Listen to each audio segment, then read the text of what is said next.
তো আল্লাহ রাব্বুল আলামিন আশুরার তাৎপর্য এবং এর ফজিলত কি এই ব্যাপারে আল্লাহ তাআলা কি ঘোষণা করে দিয়েছেন এই ব্যাপারে একটা আমরা আলোচনা শুনবো ইনশাআল্লাহ। আল্লাহ রাব্বুল আলামিন উম্মতে মুহাম্মাদের জন্য কোরআনুল কারীমের ভাষায় সূরাতুত তাওবা 36 নম্বর আয়াতে সুন্দর করে ঘোষণা করে দিয়েছেন, যেদিন আল্লাহ তাআলা জমিন এবং আসমান সৃষ্টি করেছেন সেই দিন আল্লাহ রাব্বুল আলামিন 12 দিন এবং মাসগুলোকে আল্লাহ তাআলা তত্ত্বাবধান করে দিয়েছেন। ঠিক কিনা মুসলমান? আল্লাহ রাব্বুল আলামিন সকালবেলা সূর্যোদয় এবং সন্ধ্যাবেলা সূর্যাস্ত, রাতের বেলা চাঁদের কিরণ এইভাবে দিয়ে দুনিয়াবাসীকে আল্লাহ তাআলা আলোকিত করেছেন। এই আলোকিত করার মাধ্যমে রাত্রিগুলোকে আল্লাহ রাব্বুল আলামিন বিশ্রাম করার জন্য মানব জাতির জন্য দিয়েছেন। কি করার জন্য? বিশ্রাম নেওয়ার জন্য।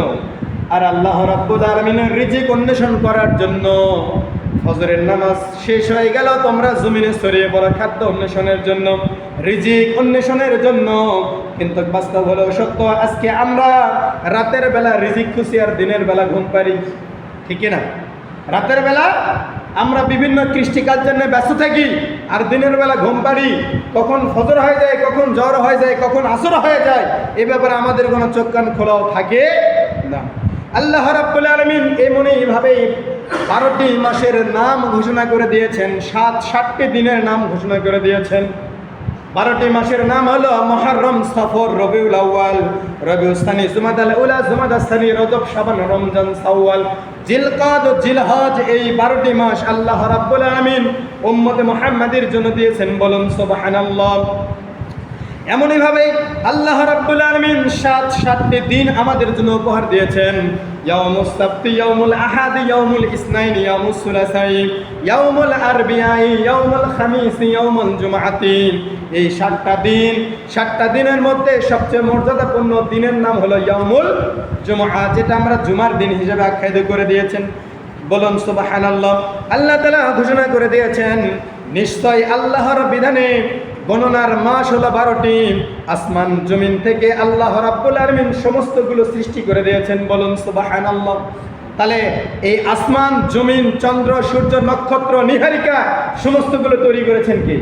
তাহলে যে আল্লাহ রাব্বুল আলামিন এত কিছু দিয়ে আমাদেরকে সন্তুষ্ট করে রেখেছেন, এরপরেও যদি কোনো বান্দা সকালবেলা ঘুম থেকে উঠে যদি আল্লাহর শুকরিয়া জ্ঞাপন না করে, এর চেয়ে বড় নাফরমান পৃথিবীতে আর কিছু আছে? নাই। ঘুম থেকে উঠে আলহামদুলিল্লাহিল্লাযী আহইয়ানা বা'দামা আমাতানা ওয়া ইলাইহিন নুশুর এই কথাটা বলবে, এই কথাটা বান্দা বলতে পারে না। বান্দা বলতে পারে না। সকালবেলা ঘুম থেকে যখন বের হবে বাড়ি থেকে, বের হওয়ার সময় এক হাতে নেবে ব্রাশ আর এক হাতে নেবে একটা বিড়ি। এটাই হলো তার সকালের নাস্তা। আল্লাহ রাব্বুল আলামিন আমাদের জন্য পবিত্র মুহররম মাসের ফজিলত বর্ণনা করে দিয়েছেন। সম্মানিত ভাইরা আমার, আল্লাহর নবী হযরত মুহাম্মদ মুস্তাফা সাল্লাল্লাহু আলাইহি সাল্লাম ঘোষণা করে দিয়েছেন সুন্দর করে, রমজান মাসের পর সবচাইতে গুরুত্বপূর্ণ যেই মাসের রোজার কথা বলা হয়েছে সেইটা হলো পবিত্র আশুরার রোজা। বলুন সুবহানাল্লাহ। যখন পবিত্র মাহে রমজানের রোজা ফরজ হয় নাই, ইয়া আইয়ুহাল্লাযীনা আমানু কুতিবা আলাইকুমুস সিয়াম কামা কুতিবা আলাল্লাযীনা মিন ক্বাবলিকুম লাআল্লাকুম তাত্তাকুন। এই আয়াতটি যখন নাজিল হয়েছিল না, তার পূর্বেই আল্লাহ রাব্বুল আলামিন উম্মতে মুহাম্মাদের জন্য, হযরত মুহাম্মদ মুস্তাফা সাল্লাল্লাহু আলাইহি সাল্লামের জন্য অবশ্যই এই আশুরা রোজাকে আল্লাহ তাআলা ফরজ করে দিয়েছিলেন। বলুন সুবহানাল্লাহ। যদি কোনো আদম সন্তান পবিত্র এই মুহররম মাসের 1 তারিখ থেকে শুরু করে 10 তারিখ পর্যন্ত পূর্ণ 10টি রোজা রাখতে পারবে, ওই ব্যক্তির আমলনামায় আল্লাহর নবী হযরত মুহাম্মদ মুস্তাফা সাল্লাল্লাহু আলাইহি সাল্লাম ঘোষণা করে দিয়েছেন, ওই ব্যক্তির আমলনামায় একটি রমজান মাসের রোজা রাখলে যে পরিমাণ সওয়াব হতো, ওই ব্যক্তির আমলনামায় সেই পরিমাণ সওয়াব দান করবে। বলুন সুবহানাল্লাহ। আল্লাহর নবী হযরত মুহাম্মদ মুস্তাফা ঘোষণা করে দিয়েছেন, আমার বিশ্বাস যে আশুরা রোজার বিনিময়ে আল্লাহ রাব্বুল আলামিন আশা করা যায় বিগত 1টি বছর এবং আগামী 1টি বছর, মোট 2টি বছরের জীবনের সমস্ত গুনাহগুলো মাফ করে দিবেন। বলুন সুবহানাল্লাহ। সম্মানিত ভাইরা আমার, আল্লাহর নবী হযরত মুহাম্মদ মুস্তাফা সাল্লাল্লাহু আলাইহি ওয়াসাল্লাম আরো ঘোষণা করে দিয়েছেন, হযরত ওমর ফারুক রাদিয়াল্লাহু তাআলা আনহু এর জামানায় সাহাবায়ে কেরাম রাদিয়াল্লাহু তাআলা আনহার পরামর্শ মতে হিজরতের গণনা শুরু হয়। কিসের গণনা? কিসের গণনা শুরু হয়? হিজরতের গণনা শুরু হয়। এখন বলেন তো, আমরা কি হিজরতের গণনা করি নাকি খ্রিস্টাব্দের গণনা করি?